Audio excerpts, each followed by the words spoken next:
Olha, nesse feriado prolongado, vale perguntar, será que trabalhar faz mal para a saúde? Claro, depende das condições no ambiente de trabalho. Na fazenda, na fábrica, no escritório, na rua. Há profissões já marcadas pelo estigma da periculosidade crônica ou da insalubridade natural. Há, portanto, numa palavra é sua, uma questão básica para ser desenvolvida hoje. O problema dos acidentes no trabalho e o problema não menos grave, embora pouco aparente, das chamadas doenças profissionais. As estatísticas oficiais no Brasil não são confiáveis para variar, mas elas encaixam a dimensão do desafio brasileiro. 1.200.000 acidentes de trabalho por ano, oficialmente registrados. O que corresponde a 100 mil por mês, 3 mil por dia, um acidente a cada 33 segundos, com afastamento do acidentado. E com direito a 12 casos fatais por dia, quase 5 mil por ano. Claro que os acidentes não podem ser evitados, mas eles podem e devem ser reduzidos e dá para reduzi-los drasticamente em nosso país. Em certos casos podem ser até zerados dentro de uma empresa. Nós vamos mostrar exatamente agora o caso de uma empresa do setor químico que acaba de completar 8 anos corridos sem um único acidente com afastamento. E ela tem a bordo mais de 700 trabalhadores. É o que nos revela agora o repórter Heraldo Pereira. As placas de alerta estão por todo lado, sempre chamando a atenção do trabalhador para o perigo da água, da rede elétrica e a necessidade do uso de equipamentos especiais. Por isso, dentro da indústria de tintas, ninguém esquece capacete, óculos e sapatos especiais. Cuidados que despertaram a atenção do ministro do Trabalho, Almir Pazianotto, e fizeram a empresa bater um recorde. Há 8 anos, não há por aqui nenhum acidente do trabalho. Para ficar tanto tempo sem acidente, a indústria investiu nos últimos 10 anos o equivalente a 5 milhões de dólares em equipamentos de segurança. Hoje, em toda a fábrica, existem no teto esses chuveirinhos, 400 extintores, 70 hidrantes, além de um bombeiro em cada seção, que desses painéis de alarme pode acompanhar qualquer acidente nas áreas de produção. O equipamento é uma parte, aonde nós podemos assegurar com equipamentos de segurança, onde nós podemos assegurar com técnicas de engenharia, substituir situações de risco, nós o fazemos. Porém, o manuseio, a atitude, essa está concentrada basicamente no indivíduo. Estudos desta fundação do Ministério do Trabalho, que faz pesquisa com equipamentos de segurança, mostram que nas outras empresas brasileiras a situação é bem diferente. E o volume de acidentes do trabalho não para de crescer. No ano passado, oficialmente, 1.150.000 trabalhadores foram acidentados. Destes, 24 mil estão paralíticos e 4.500 morreram. As estatísticas do Brasil, que estão entre as maiores do mundo, ainda devem crescer 5% este ano. Não é uma questão que só um lado vai resolver, só o governo com a fiscalização vai resolver. É o governo com a fiscalização, com a adoção de leis, de regulamentos, de portarias, o empresário fazendo os investimentos necessários e o empregado cumprindo as regras de segurança, que devem ser absolutamente rigorosas. Pois bem, no cenário da insegurança no trabalho, o caso da Polidura é realmente dignificante. E vamos conversar exatamente sobre essa experiência exemplar da empresa com seu gerente geral, Antônio Carlos de Oliveira.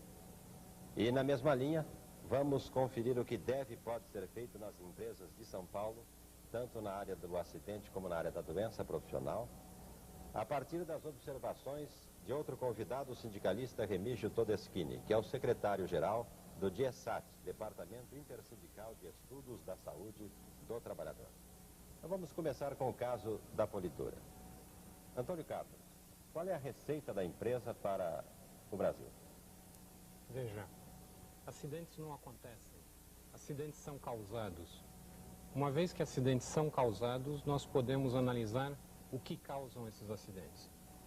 Basicamente, nós temos duas fontes: as condições de trabalho, como elas foram estabelecidas, e os atos inseguros ou a forma com que é trabalhado. Se nós cuidarmos de analisar um pouquinho mais as duas fontes, as estatísticas fora do país As estatísticas nos Estados Unidos demonstram que cerca de 90% dessas causas de acidente são por atos do homem. Ou seja, São falhas humanas, no caso? seriam falhas humanas, não são simplesmente atos de Deus. Elas estariam voltadas para uma violação de uma regra, normalmente já estabelecida, ou desconhecimento dessa regra. E falhas da empresa, digamos assim?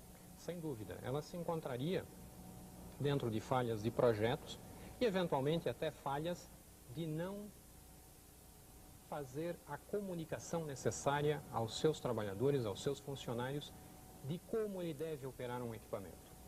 É uma tarefa árdua, é uma tarefa que não pode ser deixada aos ombros dos supervisores de segurança, que arduamente trabalham nesse sentido, mas é uma convicção que deve partir da alta gerência da empresa de que acidentes podem ser evitados e que acidentes custam dinheiro, custam vidas e custam aos cofres da nação um enorme peso que não há como ser revertido.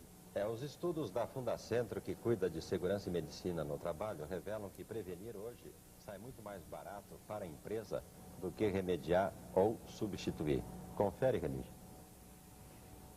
Na realidade, a questão toda é que quem sofre as consequências do acidente e da doença justamente é o trabalhador, que é o contribuinte da Previdência Social. E, no fundo, hoje a gente tem como questão básica que o trabalhador, como consumidor, ele está pagando tudo o que decorre desse acidente ou da doença que ele é vitimado no interior da fábrica. E, nesse sentido, os trabalhadores hoje também estão lutando por melhores condições de trabalho. Em determinados setores de ambientes insalubres, a nossa luta é pela redução da jornada de trabalho. E uma luta importante que não só cabe ao trabalhador observar normas de segurança, cabe a ele se organizar no interior da fábrica para poder exigir condições de trabalho que façam com que a sua saúde seja preservada.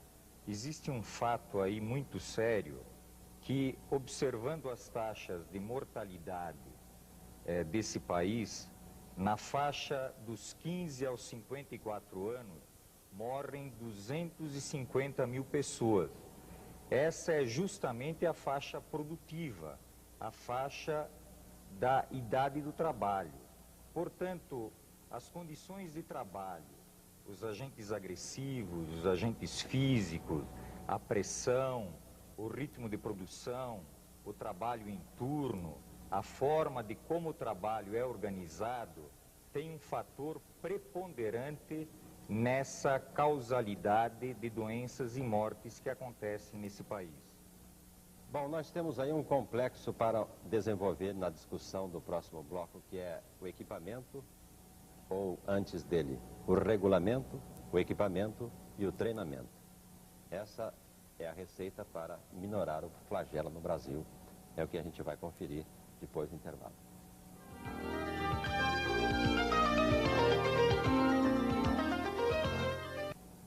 No A Palavra é Sua, acidentes de trabalho e doenças profissionais. Um regulamento competente nessa matéria e um equipamento adequado na empresa não são suficientes para a proteção correta do trabalhador. É preciso que a empresa desenvolva o treinamento do pessoal. É isso o que se pretende fazer em todas as empresas do Brasil, a partir do exemplo, por exemplo, da Politura. Como se processou esse trabalho de treinamento do pessoal? Bom, em primeiro plano, a grande dificuldade desse projeto de treinamento é a conscientização das pessoas de que os acidentes podem ser evitados. A partir daí, ele começa a compreender a necessidade de se utilizar os equipamentos de segurança. Mas imagine... E como é que se faz essa conscientização? Em primeiro, ela é gradativa. Imagine você ter que utilizar óculos de segurança. Qual é a reação normal do funcionário, o novo que entra na empresa? Poxa, isso vai alterar a minha vista? Isso eventualmente pode me causar algum problema? Eu não enxergo direito. Eu não enxergo direito, e às vezes até há falhas no equipamento que causam embaçamento, ou seja, o próprio desenho do equipamento não está adequado para o uso do funcionário. Isso é alguma das coisas também que deveriam ser normatizadas nesse país, a nível de que o equipamento seja adequado ao rosto, à forma, à característica da nossa gente, que é uma miscigenação muito grande de etnias. Portanto, aí se necessita um trabalho. Por outro lado... Sem contar aquela reação natural, eu já sei e vou tomar cuidado. Sem dúvida nenhuma. Se você perguntar para qualquer funcionário novo, e aí você deve levar em consideração normalmente a escala de Maslow, né? Ele está com as suas necessidades básicas totalmente dependentes. Ele precisa satisfazer a sua necessidade básica, ou seja, alimentação. Então ele vem trabalhar na sua empresa e ele está convencido de que ele sabe tudo sobre segurança. E aí você fala, não, um momentinho, você tem que entrar dentro de um programa de segurança.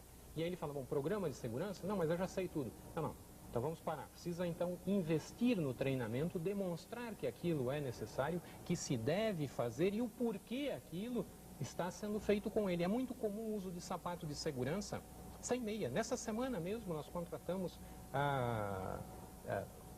guardas mirins até de uma forma para se desenvolver dentro da empresa, e eles fazem atividades de escritório. De repente eu vejo um rapaz com um sapato de segurança sem meia.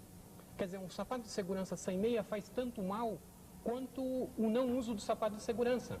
Então veja, é um problema educacional muito grave no nosso país.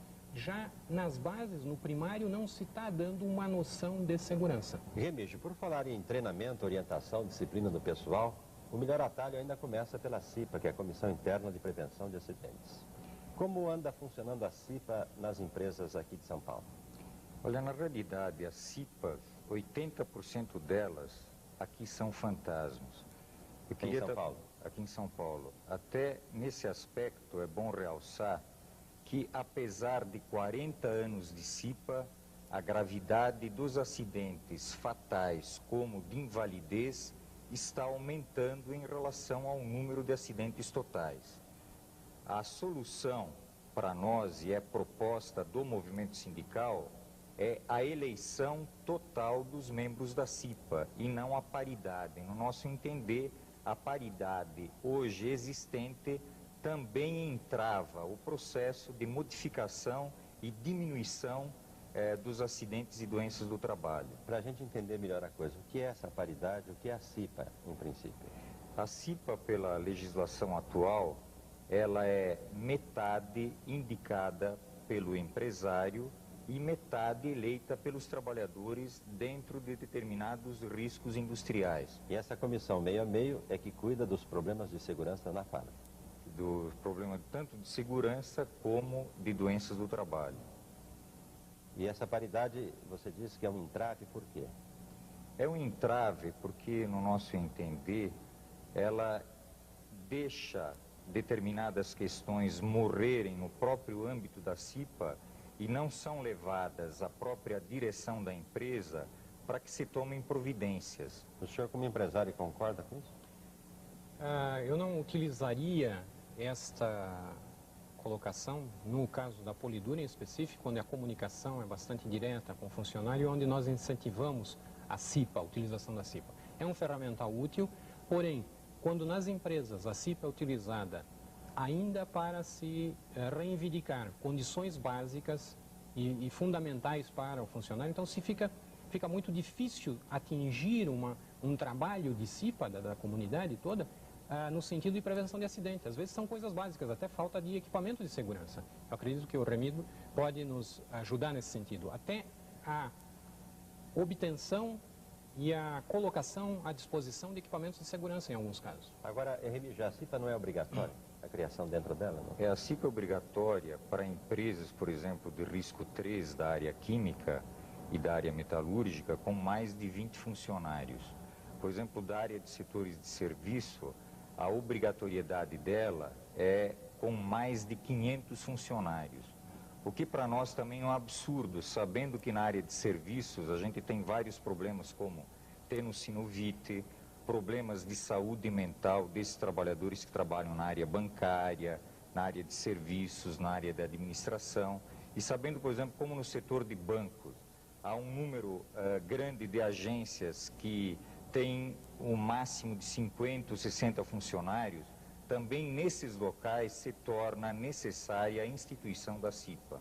Agora, nas pesquisas do DIESAT, há alguma ligação direta entre baixo salário e acidente? Ou desmotivação para o trabalho e acidente? Ou mesmo desnutrição, sonolência, fadiga ou carga excessiva de trabalho? Há uma pesquisa nesse sentido?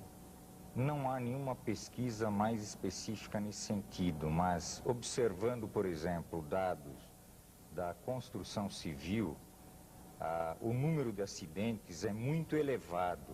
Existem todos esses fatores que você acabou de mencionar, como baixos salários, a questão de jornada excessiva, falta de habitação, saneamento, transporte, que predispõe o trabalhador a, de certa maneira, se acidentar também. Na construção, segundo a Fundacentro, nós temos um trabalhador acidentado para cada 10, que me parece um índice maluco, para não dizer outra coisa. E o pior é que de cada 2 acidentados na construção civil, um dos trabalhadores tem ou incapacidade permanente ou incapacidade parcial. Bem, o acidente no trabalho ainda passa recibo de certa forma. Há um problema igualmente grave, porém menos aparente. As doenças profissionais. É o que a gente vai conferir depois do intervalo.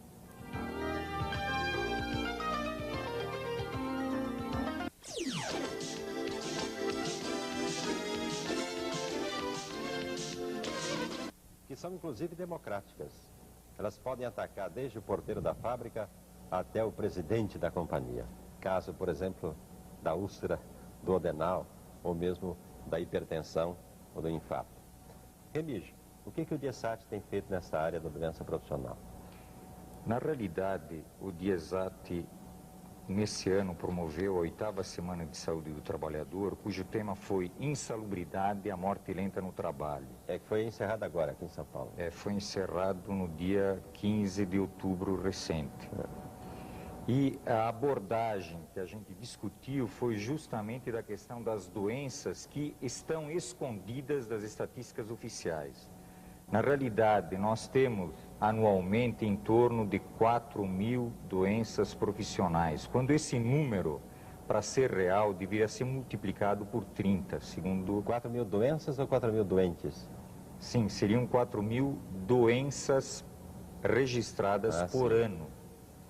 E quantos mil doentes? Como... Eu tenho uma estatística dando conta de que são 120 mil internados por doenças profissionais comprovadas no INPS. Agora, esse dado, é evidente que a cada ano vão se agregando novos doentes aos doentes anteriores, que isso a gente tem um acréscimo, mas toda a questão, na realidade, da nossa abordagem como DIESAT, é demonstrar que essas estatísticas, elas estão extremamente falhas. Só para fazer uma comparação, na Itália, mais ou menos com o mesmo número de trabalhadores do que no Brasil, o número de doenças profissionais está em torno de 20 a 25 mil, enquanto que nós temos em torno de 4.000 doenças, sabendo que na Itália as condições de trabalho são melhores do que as encontradas aqui no Brasil. Quais são as doenças mais frequentes? O que está sendo registrado nas estatísticas são dermatoses, surdez profissional e silicoses ou doenças pulmonares. Por exemplo, nós não temos nenhum caso diagnosticado de câncer do trabalho. E sabendo... É o chamado câncer ambiental, seria? Ou da contaminação direta também? Da contaminação direta. Só para dar um exemplo, na área do ABC, o câncer é a segunda causa de morte. E tem muito a ver com as condições de trabalho, as indústrias químicas, evidente também com a poluição do meio ambiente. E Cubatão, temos algum dado sobre isso? Não? Dados de câncer a gente não tem até hoje por deficiência dessas estatísticas que não são computadas, por exemplo, por categoria profissional. A própria Previdência Social tem um número global e é necessário e urgente que essas estatísticas sejam agilizadas e informatizadas para que a gente possa ter um referencial no sentido de atacar quais são os locais os setores industriais mais problemáticos quanto ao aspecto de doença. Doutor Antônio Carlos, a indústria química ganha taça em matéria de insalubridade, não? Veja, nós temos que pensar em como nós gerenciamos saúde ocupacional. Existem 3 formas básicas de contaminação numa indústria química. Seja através da pele, o manuseio de solventes ou manuseio de compostos químicos, inalando poeira, inalando qualquer emissão de gases na região, ou inclusive através dos olhos, onde normalmente se tem por um derramamento.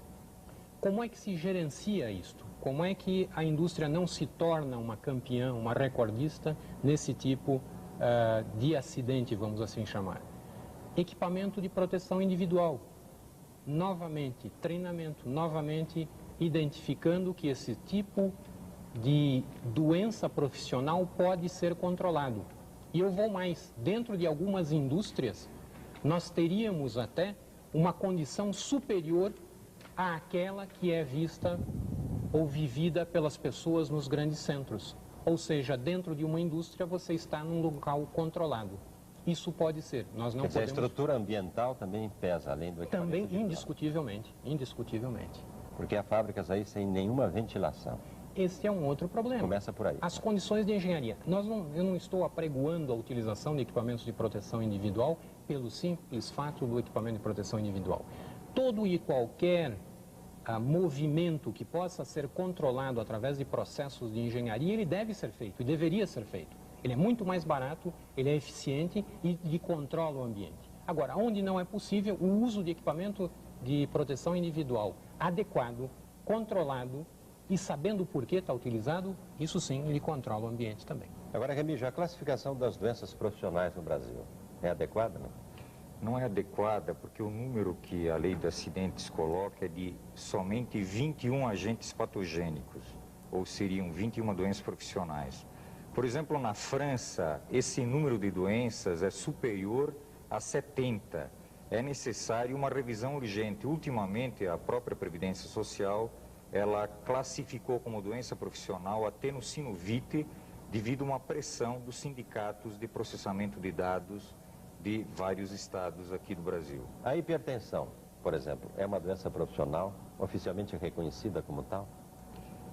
Quer dizer, a hipertensão, ela não é uma doença hoje dita pura e simplesmente profissional, mas a gente sabe que as condições de trabalho, ritmo de produção, trabalho em turno, horas extras, calor e outros fatores, eles fazem com que nós tenhamos, por exemplo, hipertensão agravada por essas condições de trabalho. Evidente, não tendo como causa única essas condições de trabalho que se apresentam para nós. As doenças também do estômago, por exemplo, também têm relação com estados de crise da economia, estados de greve dentro da empresa.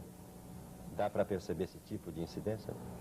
Na realidade, não é essa incidência, porque a greve dos trabalhadores, na realidade, é um momento de euforia no sentido de tentar conquistar suas reivindicações. O que eu poderia aqui exemplificar, que trabalhadores em trabalho em turno, trabalhadores, por exemplo, em contato com vapores ácidos, estão muito mais sujeitos a terem problemas de úlcera ou problemas estomacais. Muito bem, Remígio. Nós vamos agradecer aqui a participação do Antônio Carlos, da Polidoro, Remígio, do DIESAT, na discussão de um tema que realmente é uma rosca sem fim. Não dá para esgotar em menos de meia hora de televisão esse problema do acidente de trabalho e da doença profissional na economia de São Paulo ou do Brasil. A doença profissional ou acidente de trabalho não é apenas uma estatística fria, é um problema que afeta a condição humana. Nenhuma estatística de acidente, por exemplo, com suas perdas ou suas baixas, dramatiza mais o problema da falta de segurança no trabalho que o choro desconsolado da mulher sem marido, ou a saudade pungente de uma criança sem pai.